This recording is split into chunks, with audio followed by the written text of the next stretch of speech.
Periodisasi sejarah musik di Mesir kuno mencerminkan peran penting musik dalam kehidupan masyarakat Mesir sebagai bagian dari budaya, ritual keagamaan, dan juga hiburan.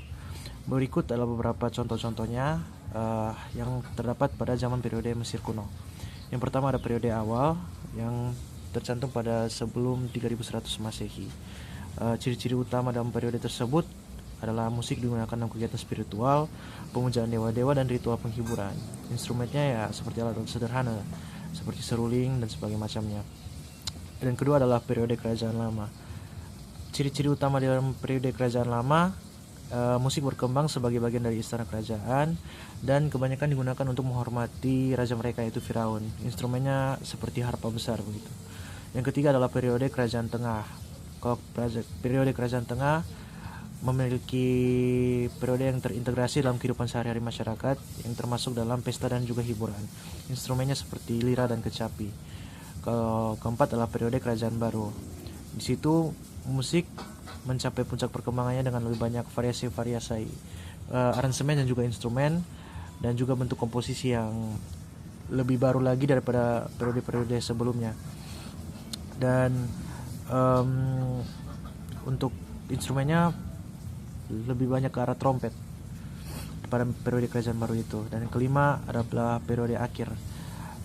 Musik di dalam periode akhir tersebut mendapatkan pengaruh dari budaya asing seperti Nubia dan juga Yunani. Instrumen penggabungannya juga sudah sangat banyak seperti instrumen asing seperti aulos dan sebagainya macamnya. Dan terakhir adalah pengaruh Hellenistik dan Romawi. Kalau pengaruh Hellenistik dan Romawi, ciri utamanya seperti mulai mengalami asimilasi dengan tradisi Yunani dan juga Romawi. Instrumennya juga seperti diadaptasi dan dimodifikasi oleh budaya-budaya Yunani dan Romawi. Musik di Mesir memiliki peran yang multidimensional, mulai dari aspek keagamaan, sosial hingga politik, dan mencerminkan juga kegunaan-kegunaan yang banyak pada peradaban mereka. Bukti-bukti sejarah seperti dinding kuil dan makam memperlihatkan bagaimana musik menjadi bagian integral dalam kehidupan mereka. Di sini saya akan menjelaskan tentang periodisasi sejarah musik pada zaman Yahudi. Periodisasi sejarah musik pada zaman Yahudi dapat dibagi menjadi beberapa tahap berdasarkan perkembangan budaya dan agama mereka. Musik pada zaman Yahudi erat kaitnya dengan ritual, keagamaan, dan kehidupan sosial. Berikut adalah pembagiannya. Pertama, periode patriarkal atau masa awal. Musik digunakan dalam kehidupan sehari-hari, terutama dalam bentuk nyanyian rakyat dan puji-pujian. Instrumen sederhana seperti kecapi, rebana, dan seruling sudah digunakan. Musik sering digunakan dalam acara keagamaan, pernikahan, dan perayaan lainnya. Yang kedua adalah zaman kuil pertama sekitar abad ke-1000 sebelum Masehi sampai dengan 586 sebelum Masehi. Pada masa ini, musik sangat terhubung dengan kepribadian di Bait Suci atau kuil Salomo. Di Yerusalem, pada imam dan suku Lewi memainkan musik dalam liturgi. Instrumen seperti kecapi, gambus, dan seruling digunakan dalam mazmur, mulai ditulis dalam nyanyian dalam ibadah. Yang ketiga adalah zaman kedua sekitar 516 Masehi sampai 70 Masehi. Musik di Bait Suci menjadi lebih terorganisasi dan formal. Paduan suara dari suku Lewi semakin berkembang untuk melantunkan nyanyian pujian dan doa. Musik menjadi bagian penting dalam ritual hari Sabat dan hari raya Yahudi, seperti Paskah dan hari raya Pondok Daun. Yang keempat adalah periode pasca Bait Suci setelah 70 Masehi. Setelah kehancuran Bait Suci kedua oleh Romawi, tradisi musik Yahudi mengalami pergeseran besar. Musik liturgi dipertahankan dalam bentuk nyanyian dan doa di sinagoga. Nyanyian seperti cantilatio atau teknik melakukan kitab suci berkembang sebagai cara melestarikan musik. Yang kelima adalah zaman diaspora. Musik Yahudi menyebar ke berbagai daerah mengikuti perpindahan komunitas Yahudi ke seluruh dunia. Tradisi musik lokal bercampur dengan tradisi Yahudi melahirkan variasi seperti musik Sephardi atau Yahudi Spanyol dan Ashkenazi atau musik Eropa Timur. Instrumen dan gaya baru mulai memengaruhi musik Yahudi. Yang keenam adalah musik modern Yahudi. Musik tradisional Yahudi diadaptasi ke dalam bentuk modern seperti musik klamer yang menjadi populer di Eropa Timur. Komposer Yahudi mulai memainkan peran besar dalam musik klasik dan kontemporer global seperti genre Gerwin dan Leon Bernstein. Musik Yahudi sejak awal memainkan peran besar dalam kehidupan spiritual dan budaya mereka. Perkembangan dari tradisi ritual kuno menjadi seni yang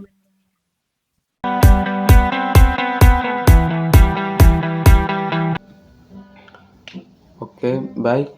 Di sini saya akan menjelaskan tentang sejarah musik pada zaman Yunani dan Romawi. Yang pertama, sejarah musik pada zaman Yunani. Musik dianggap memiliki kekuatan besar dan terkait erat dengan matematika, filsafat, serta ritual keagamaan. Musik dipandang sebagai bagian integral dari kehidupan sehari-hari dan perannya terlihat dalam berbagai aspek seperti drama, pendidikan, dan ibadah. Pengaruh mitos dan agama. Musik sangat terkait dengan mitologi Yunani. Dewa-dewa seperti Apollo atau dewa seni dan musik, dan Dionysus atau dewa pesta dan tari sangat terkait dengan musik. Sementara Orpheus, seorang musisi legendaris, diyakini memiliki kekuatan untuk mempengaruhi alam, bahkan dunia bawah, dengan permainan musiknya. Musik sering dianggap sebagai hadiah dari para dewa, dan instrumen seperti lira atau harpa sering diasosiasikan dengan dewa Hermes yang kemudian memberikannya kepada Apollo.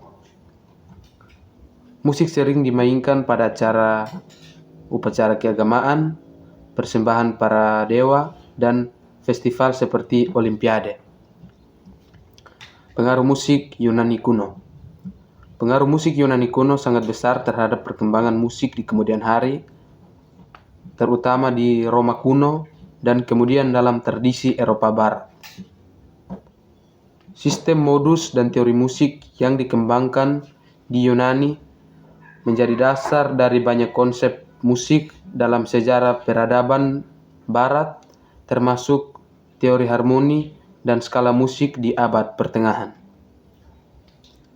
Secara keseluruhan, musik dalam peradaban Yunani kuno tidak hanya dilihat sebagai seni, tetapi juga sebagai sarana untuk pendidikan, filosofi, dan ritual keagamaan, serta sarana untuk mengekspresikan emosi dan etika manusia. Yang kedua, musik pada zaman Romawi. Musik pada zaman Romawi kuno memiliki peran penting dalam berbagai aspek kehidupan, baik dalam upacara keagamaan, militer, hiburan, maupun kegiatan sosial. Musik Romawi banyak mempengaruhi oleh budaya Yunani yang telah lebih dulu berkembang dan membawa tradisi musik yang kuat di wilayah Romawi setelah Yunani ditaklukkan oleh kekaisaran Romawi.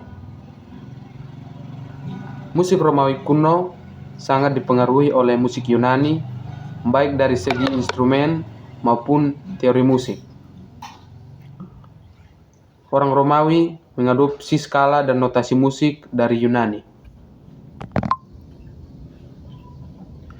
Serupa dengan musik Yunani klasik, musik Romawi juga mengambil mitos dan tradisi yang berkaitan dengan musik dari Yunani. Peninggalan musik Romawi, sayangnya tidak banyak peninggalan musik Romawi yang sangat bertahan dalam bentuk notasi. Sebagian besar pengetahuan tentang musik Romawi berasal dari artefak seperti patung, lukisan dinding, dan literatur yang mendeskripsikan alat musik dan pertunjukan. Kemudian, meskipun kita memiliki sedikit rekaman tertulis dari musik mereka, pengaruh musik Romawi terhadap budaya Barat tetap besar melalui pengaruhnya pada gereja Kristen awal dan musik liturgi. Musik Romawi kuno memberikan kontribusi penting dalam perkembangan musik barat.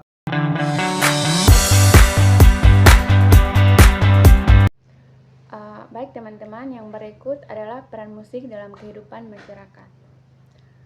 Musik merupakan bagian integral dari berbagai aspek kehidupan Yunani kuno dan Romawi, termasuk yang pertama, upacara keagamaan. Musik digunakan dalam upacara-upacara keagamaan, terutama sebagai persembahan kepada para dewa. Musik ini biasanya melibatkan nyanyian paduan suara atau permainan alat musik seperti lira dan aulos atau alat musik tiup. Yang kedua, pesta dan hiburan. Musik dan tari juga menjadi bagian penting dari perayaan festival seperti Olimpiade, di mana para musisi bersaing. Musik juga sering dimainkan oleh masyarakat Romawi di perjamuan, pesta, dan acara publik seperti gladiator di amfiteater. Yang ketiga, drama. Musik memainkan peran utama dalam teater Yunani dan Romawi. Drama tragedi dan komedi selalu diiringi oleh musik yang dimainkan oleh paduan suara dan instrumen seperti aulos. Yang keempat, militer. Musik juga memiliki peran penting dalam dunia militer untuk mengatur barisan dan memberikan sinyal selama peperangan. Musik adalah bagian penting dari pendidikan Yunani kuno, terutama untuk kaum pria. Anak-anak diajari bermain alat musik, khususnya lira, dan belajar menyanyikan puisi epik seperti karya Homer. Pendidikan musik dianggap penting untuk mengembangkan keterampilan intelektual dan moral. Terima kasih.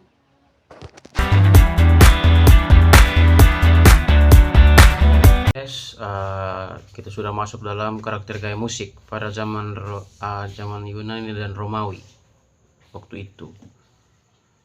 Oke, jadi gaya musik pada zaman Yunani kuno memiliki karakteristik yang unik dan berbeda dari musik modern. Musik di Yunani tidak berfungsi sebagai hiburan, tetapi juga sebagai alat pendidikan, religius, dan sosial.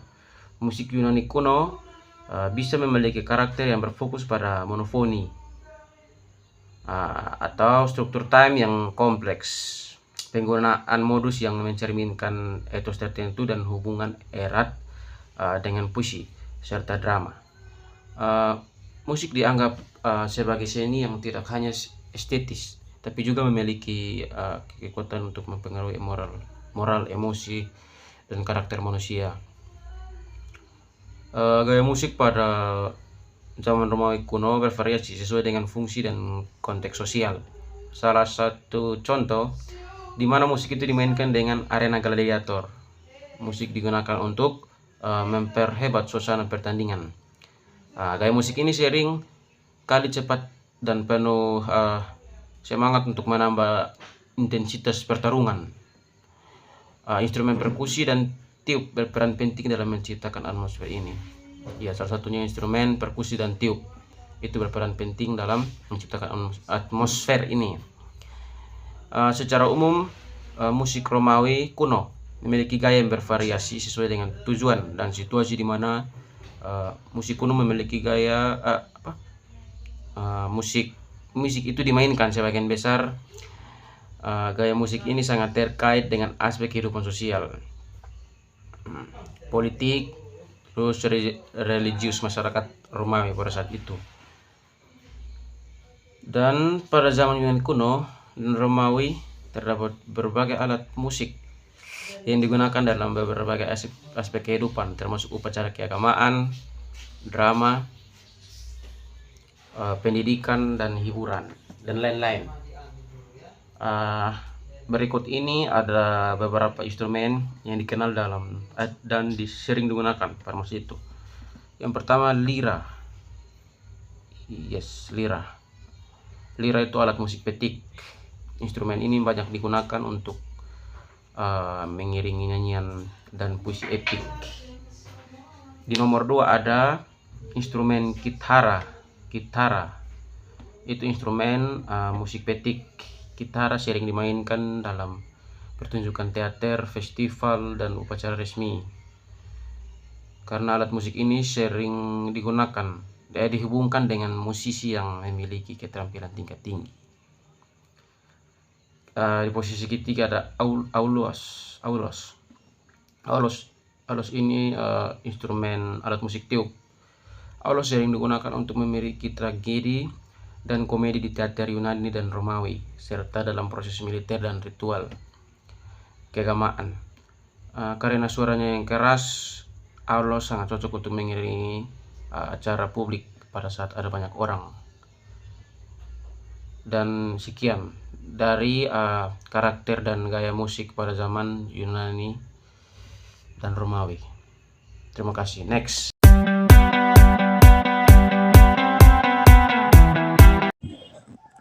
Baik teman-teman, berikut adalah beberapa tokoh penting dalam sejarah musik Yunani kuno yang dapat dianggap sebagai komponis atau pencipta musik dalam konteks zamannya. Yang pertama, Terpander pada abad ke-7 sebelum Masehi. Yang kedua, Sappho sekitar abad ke-6 sebelum Masehi. Yang berikut, Alcman sekitar abad ke-7 sebelum Masehi. Yang berikut, Pindar sekitar abad ke-518 sampai 438 sebelum Masehi. Yang berikut, Timotheus dari Miletus sekitar abad ke-5 sebelum Masehi. Yang berikut, Euripides sekitar abad ke-480 sampai 406 sebelum Masehi. Yang berikut, Aristoxenus sekitar abad ke-375 sampai 335 sebelum Masehi. Yang berikut, Plato sekitar abad ke-428 sampai 348 sebelum Masehi, dan Aristoteles sekitar abad ke-384 sampai 322 sebelum Masehi, dan yang terakhir Seikilos sekitar abad ke-1 sebelum Masehi sampai abad ke-1 Masehi. Tokoh-tokoh ini meskipun tidak seperti komponis modern dalam menciptakan karya-karya musik yang kompleks dan terdokumentasi, tetap berperan dalam pengembangan musik Yunani kuno. Mereka adalah penyair, musisi, dan filsuf yang membawa musik ke dalam berbagai aspek kehidupan Yunani kuno, baik itu pendidikan, keagamaan, atau hiburan. Musik pada zaman Yunani kuno lebih bersifat kolaboratif, terkait erat dengan puisi, drama, dan filsafat. Sedangkan pada zaman Romawi kuno tidak ada komponis. Individu yang menonjol dari zaman Romawi karena pada masa itu lebih bersifat tradisional, komunal, dan sering diwariskan secara lisan. Namun, beberapa poin penting terkait perkembangan musik Romawi. Ada seorang filsuf dan teoretikus musik, Boethius sekitar abad 480 sampai 524 Masehi, yang hidup pada masa tradisi akhir dari Kekaisaran Romawi ke abad pertengahan, sering dianggap sebagai tokoh kunci dalam mempertahankan dan mengembangkan teori musik kuno. Ia bukan komponis, tetapi tulisannya tentang teori musik, misalnya dalam karyanya De Institution Musical, sangat penting dalam penyebaran konsep musik Yunani Romawi ke dunia Kristen Barat. Melalui Boethius, banyak ide tentang harmoni, ritme, dan matematika dalam musik diwariskan kepada generasi mendatang.